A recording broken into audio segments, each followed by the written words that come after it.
All right, today we are diving deep into the playbook of someone who didn't just play the YouTube game, he completely changed the rules. We're talking, of course, about MrBeast. And this is the central question, isn't it? It's this wild paradox. You hear these massive numbers, like earning up to $700 million a year, but then he says he doesn't actually have access to that money. So how in the world does he afford to give away islands and private jets? Let's break down exactly how he does it. And really, this one quote, it's the key to his entire empire. He says it himself. He reinvested to the point of stupidity. It was never about taking a profit. It was about betting everything, again and again, on the belief that making the biggest, most insane videos was the only thing that mattered. But you know, this billion-dollar brand, it didn't just appear overnight, not even close. His story actually starts with a really long, slow grind. He kicked things off back in 2012 when he was just 13 years old, making gaming videos like thousands of other kids. And get this, it took him 4 years of constantly uploading just to hit 30,000 subscribers. You know, that's respectable, but it's hardly a sign of what's to come. And then he made a huge decision. He dropped out of college to go all in on YouTube. I mean, listen to that. That's the level of commitment we're talking about here. He was literally willing to be poor just for the chance to do the one thing he was absolutely obsessed with. It was a massive, massive gamble. And that huge gamble, well, it started to pay off. He had this realization that if he wanted to get completely different results, he had to do something completely different from everyone else. So he made a major pivot. He basically threw out the standard YouTube playbook of gaming Let's Plays and commentary videos.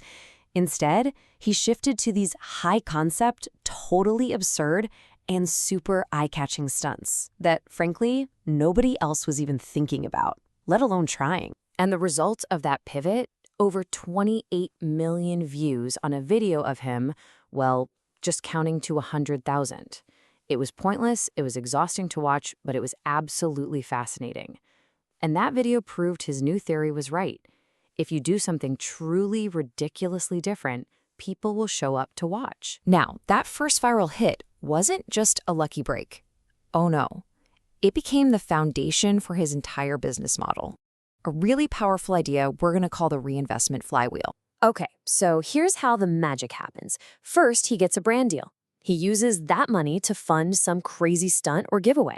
That video, of course, goes viral, which brings in a ton of ad revenue from YouTube. And then, this is the most important part, he takes every single penny and pours it right back into an even bigger, crazier video. It's a cycle that just keeps feeding itself, getting bigger every single time. And the flywheel is getting fed by a lot more than just YouTube ads these days. He's diversified into major sponsorships, his own merch, and, of course, his snack brand, Feastables. But here's the kicker, the part that explains everything. None of this money is treated like personal income. It's all just fuel for the flywheel, powering the next jaw-dropping video. So what can other aspiring creators take away from all this? Because MrBeast's journey, it's not just some wild story. It's actually a playbook for building a brand in this new media landscape. So here it is, the playbook. First, you have to find your unique angle. Don't just copy trends. Create something no one else is doing. Second, reinvest your earnings for growth, not for profit. Think of that money as fuel, not as a paycheck. Third, you gotta obsess over analytics. Understand why something worked. Fourth, diversify. Build your brand beyond just one platform to create multiple streams of revenue. And finally, build a solid team you can trust, because you can't build an empire by yourself. That right there, that's the path. At the end of the day, there's no single formula for success. MrBeast didn't follow the old creator mold. He smashed it to pieces and then built a completely new one from scratch. He wrote his own rules. So the only question left to ask is, what rules will you write?